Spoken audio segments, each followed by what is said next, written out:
All right. I don't expect people to watch, but I'm just lazy. So I'm going to try to make this quick and easy. So let's go ahead. I'm going to respond to this general here. This guy. This has been going around the various places and whatnot. So I figure I'm going to make my response to it. And we're going to break down what some of this general has to say. So let's hear it.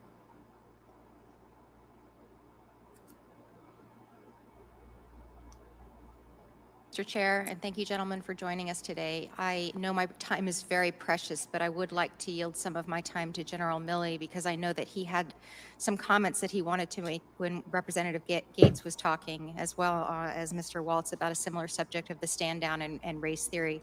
Would you like a minute or so to comment on that? Do you remember what your line of questioning or thought was there? Sure.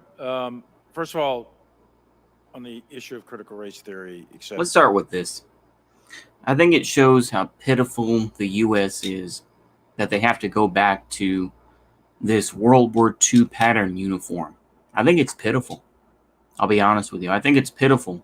It's one of those things that goes to show it's trying to relate back to an older time. We're trying to return. And the thing is that we're being pulled in two different directions. I literally just thought about this, but I think it's true. Is that we're trying to return to tradition to say, oh, we're using those old army dress uniforms now. Okay, boom. But yet we're trying to be progressive and move forward and say, yes, we recognize the racial hatred that has occurred in white supremacy. We're trying to understand these things. And being in the military, let's point some things out.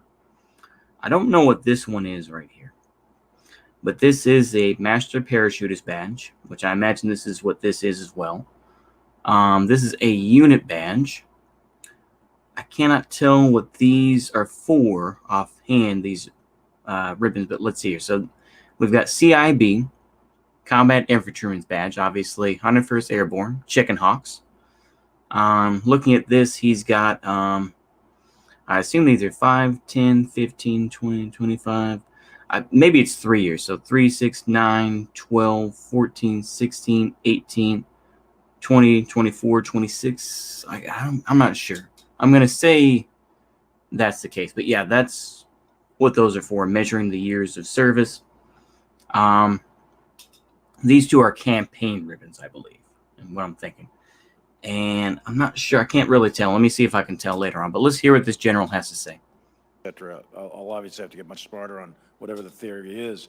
But I do think it's important, actually, for those of us in uniform to be open-minded and be widely read. And the United States Military Academy is a university. Okay. So that's kind of a defense to say it's not, we don't just teach about war. We actually teach about other things as well. So let's continue. And it is important that we train and we understand. And I want to understand white rage, and I'm white. And I want. This is what happens when you get to this level of bullshit. This is a reason why my friend, who is in the United States Marine Corps, and I don't know how close, but I would imagine he was a fairly, squared away Marine. He almost became a major, but he decided to leave the United States Marine Corps because there was so much bullshit that went on. For him to say, "Oh, I want to understand white rage," this is politics. When you get into, I would say probably lieutenant colonel and above. I mean, probably even below that to a certain degree, but when you get to lieutenant colonel and above, and for the NCO ranks, I would say once you get above E7 and above, your sergeant first class and above, you get political, And there have been plenty of cases going back through the 1980s where there were deserving folks, and they wouldn't promote them because they didn't want to play the political game. And you see this here with this general. These ribbons mean shit to me. All this, just because you jumped out of an airplane, I think, 50 times, I think. You got the CIB, probably got that in Vietnam. Let's see here. I'm trying to look at his ribbons here. So, yeah, good service medal.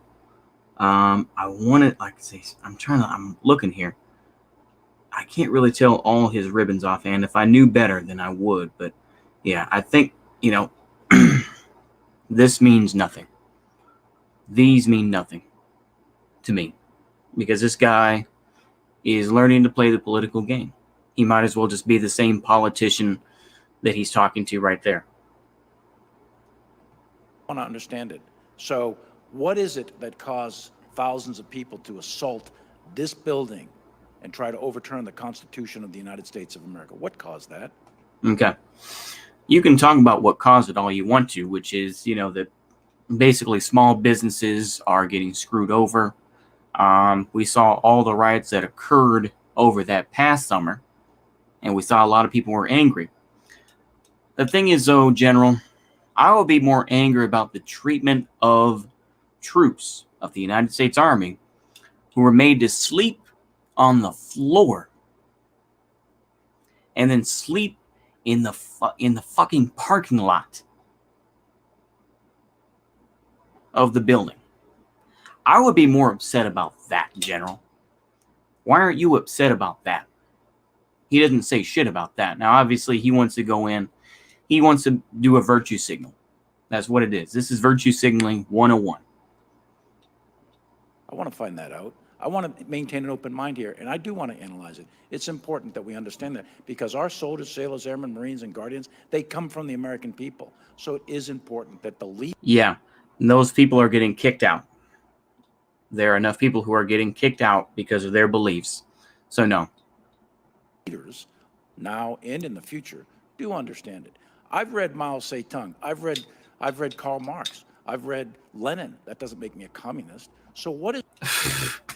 Okay, that's such a bad comparison because I would say the critical race theory has nothing to do with Marxist-Leninism at all. I'm not one of these idiotic Republicans who are like, well, it's communism.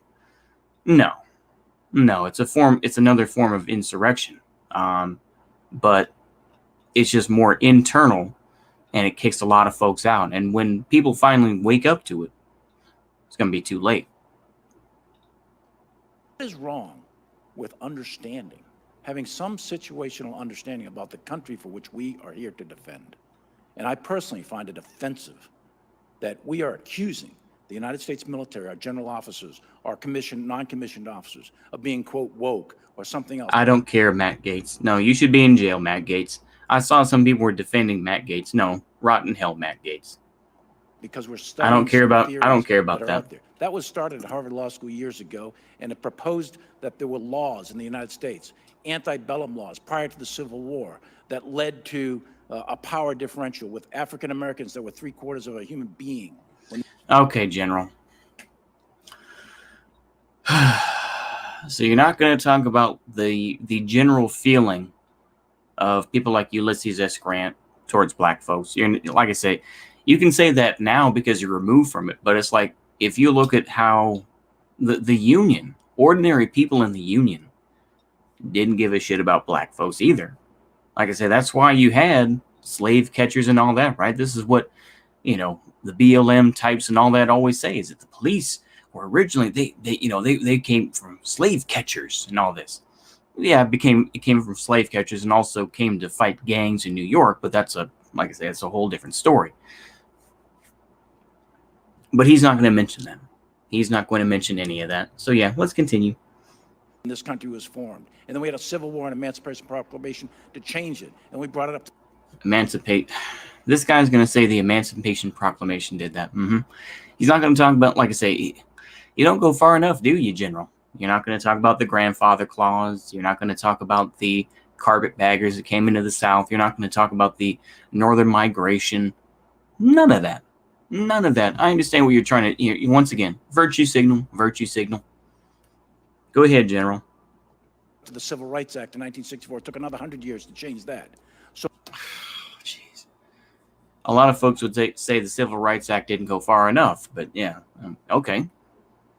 So look I do want to know, and I respect your service, and you and I are both Green Berets, but I want to... Fuck off, General. I don't know who he was talking to specifically, but I did hear that there was a general that he was talking to somebody or whatnot, and he ducked out. I'm like, no, fuck off, General. at this point, like I say, maybe I would feel somewhat inhibited, but I think if you got me at a certain point and got me gassed up, I'd be like, oh, fuck off, General. You know, I would tell him to fuck off and be like, you know what?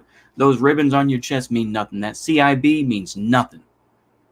You didn't say shit about the treatment of your troops, of your battle buddies, if you want to put it that way. But like I say, battle buddies is only for enlisted. It's only for the enlisted and the NCOs. It's not for officers. Want to know, and it matters to our military and the discipline and cohesion of this military. And I thank you for the opportunity to make a comment on that. Thank you, Fuck General. off. Change. Fuck that dude, man. Fuck that dude, man. Okay, that's gonna be a quick video. I've got 2 other videos I'm gonna record for tomorrow, but yeah, I think I would put that out right quick. So I hope y'all enjoy that. By the time this VOD is uploaded, probably about noon. Usually when, the VOD is done. It's only 11 minutes or so, I'm not sure. But anyway, hopefully y'all enjoy that. See you later. Goodbye.